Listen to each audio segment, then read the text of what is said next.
নমস্কার বন্ধুরা, home cook চ্যানেলে সবাইকে স্বাগত জানাই।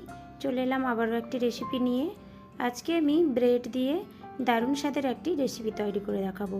আমি এখানে 4টে আটার ব্রেড নিয়েছি, আর ব্রেডগুলোকে এইভাবে সরু সরু করে স্লাইস করে কেটে নেব। যেমন ধরুন, একটা ব্রেডে আমি কমের ওপরে 4টে থেকে 5টার মতো স্লাইস করে নেব। আর এই স্লাইসগুলো যত বেশি পাতলা হবে, তত রেসিপিটি সুন্দরভাবে তৈরি হবে। একটা ব্রেড আমি স্লাইস করে কেটে নিয়েছি, বাকি সমস্ত ব্রেডগুলোও আমি এভাবে স্লাইস করে কেটে নেব। আমি এখানে আটার ব্রেড নিয়েছি, যেহেতু আমি আমার বাবুর জন্য বানাচ্ছি, তার জন্য আপনারা চাইলে আটার ব্রেডের পরিবর্তে নর্মাল ব্রেডগুলোও নিয়ে নিতে পারেন। এবার সমস্ত ব্রেডের স্লাইসগুলো আমি এক এক করে একটা প্লেটে তুলে নিচ্ছি। এই রেসিপিটি এত লোভনীয় হয় আর এত সুন্দর টেস্টের হয়, বিশ্বাস করুন, আমি যেদিন এই রেসিপিটি বানাই, খালি নাম নিলেই আমার বাবু ওই রেসিপিটার কথাই বলতে থাকে। কমের উপরে সপ্তাহে আমার কাছ থেকে ও 3বার থেকে 4বার আমার থেকে বানিয়ে নেয়। তাই ভাবলাম আপনাদের সাথে রেসিপিটি শেয়ার করি। ব্রেডগুলো আমি স্লাইস করে কেটে একটা প্লেটে তুলে রাখলাম। এবার আর একটা ছোট্ট বাউল নিয়ে নিয়েছি, আর তাতে আমি 2টো ডিম দিয়ে দিলাম। ডিম 2টো দিয়ে দিয়েছি। এবার আমার কাছে 2টো অরিগেনোর প্যাকেট ছিল, বাড়িতে পিৎজা এসেছিলো, আর আমার বাবু এই অরিগেনো প্যাকেটগুলো গুছিয়ে রেখেছিল, ওইগুলো আমি এতে দিয়ে দিলাম। এই অরিগেনোটা দেওয়ার ফলে টেস্টটা কিন্তু খুবই ভালো আসে। এবার আমি এখানে একটা মশলা দিয়ে দিচ্ছি। এই মশলাটা আদা, রসুন, লঙ্কা, ধনে সব রকমের মিক্স করে একটা মশলা। এই মশলাটা দিয়ে দিলাম, আর দিলাম 1-3 টিস্পুনের মতো গোলমরিচের পাউডার, আর দিলাম স্বাদ মতো লবণ। এবার সমস্ত উপকরণগুলিকে আমি খুব ভালো করে মিক্স করে নিচ্ছি। ভালোভাবে কিন্তু মিক্স করে নিতে হবে। ভালোভাবে মিক্স করে নিলে এরকম দেখুন, আমি চামচে তুলছি, চামচের একটুও কিন্তু থোলা থোলা মতো থাকছে না, খুব ভালোভাবে মিক্স হয়ে গেছে। ঠিক এইভাবেই মিক্স করে নিতে হবে। এবার আমি ডিমগুলোকে সাইডে রেখে দিলাম। আবার একটা পাত্র নিয়ে নিয়েছি, আর 2টো চিজ কিউব নিয়েছি। এবার এই চিজ কিউবগুলো আমি ভালো করে একটু গ্রেট করে নেব। আমি এখানে এই কিউব চিজগুলোকে গ্রেট করে নিচ্ছি।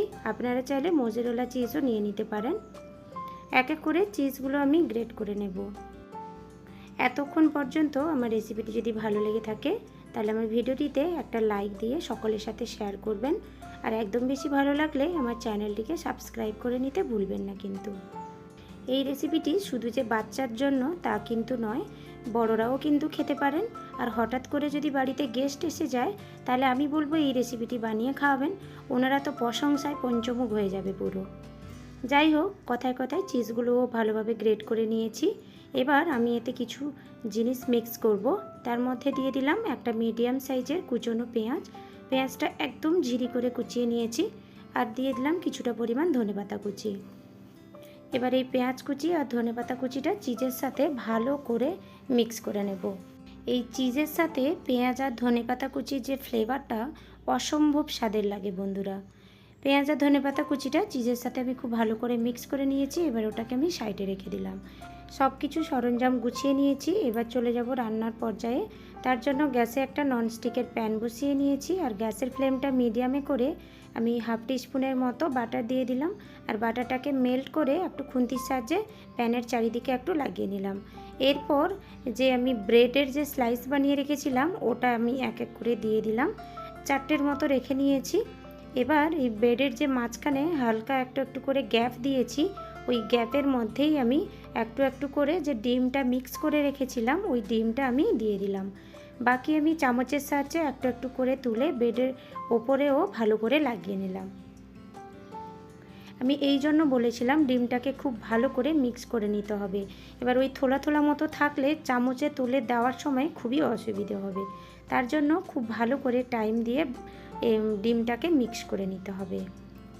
এবার আমি চামচের সাহায্যে চারিদিকে খুব ভালোভাবে ডিমটাকে দিয়ে দিয়েছি। ডিমটা দেওয়ার সঙ্গে সঙ্গেই কিন্তু আমি ওই চিজ দিয়ে যে মিশ্রণটা তৈরি করে রেখেছিলাম, ওটা আমি এক এক করে সমস্ত ব্রেডের গ্যাপগুলোতে একটু একটু করে দিয়ে দেব। আমি এখানে চিজের মিশ্রণের সাথে শুধু পেঁয়াজ কুচি আর ধনেপাতা কুচি দিয়েছি। আর আপনারা যদি বড়দের জন্য বানিয়ে থাকেন, তাহলে একটু কাঁচা লঙ্কা কুচিও কিন্তু দিয়ে দিতে পারেন। আর যদি ছোটদের জন্য মনে হয় একটু ঝাল দেবেন, তাহলে ডিমের মিশ্রণটা তৈরি করার সময় ওখানেই একটু চিলি ফ্লেক্স বা একটু লঙ্কার গুঁড়ো মিক্স করে দিতে পারেন। এতে কী হবে, বাচ্চারা বুঝতে পারবে না। চিজের মিশ্রণটাও আমি ভালোভাবে দিয়ে দিয়েছি। এবার খুব সাবধানে আমি একটা একটা করে ফোল্ড করে নেব। এইখানে আমি এই জন্য বলছিলাম ডিমটা দেওয়ার সঙ্গে সঙ্গেই কিন্তু চিজের মিশ্রণটা দিতে হবে, কারণ ডিমটা একটু টান টান ধরে গেলে উল্টাতে খুব অসুবিধে হবে। তো সেক্ষেত্রে ডিমটা দেওয়ার সঙ্গে সঙ্গেই কিন্তু চিজের মিশ্রণটা দিয়ে এরকম উল্টে একটু রাউন্ড করে নেবেন, না হলে ডিমটা টান টান ধরে যাবে, শক্ত হয়ে গেলে উল্টাতে খুব অসুবিধে হবে। আমি এবার দুদিক থেকে উল্টে আমি সুন্দর করে একটু রাউন্ড শেপের মতো করে নিয়েছি। এবার আমি খুব ভালোভাবে এটাকে উল্টে পাল্টে একটু ভাজা করে নেব। এই পর্যায়ে গ্যাসের ফ্লেমটা কিন্তু অবশ্যই স্লোতেই রাখতে হবে, বেশি কিন্তু গ্যাসের তাপ দিয়ে দিলে এটা পুড়ে যাবে, খেতে ভালো লাগবে না। এবার আমি উল্টে পাল্টে একটু লাল লাল করে ভেজে নিয়েছি। আবারও আমি 1 টিস্পুনের মতো বাটার দিয়ে দিলাম, আর বাটারটা দিয়ে এবার উল্টে পাল্টে আবারও আমি একটু ভাজা করে নেব।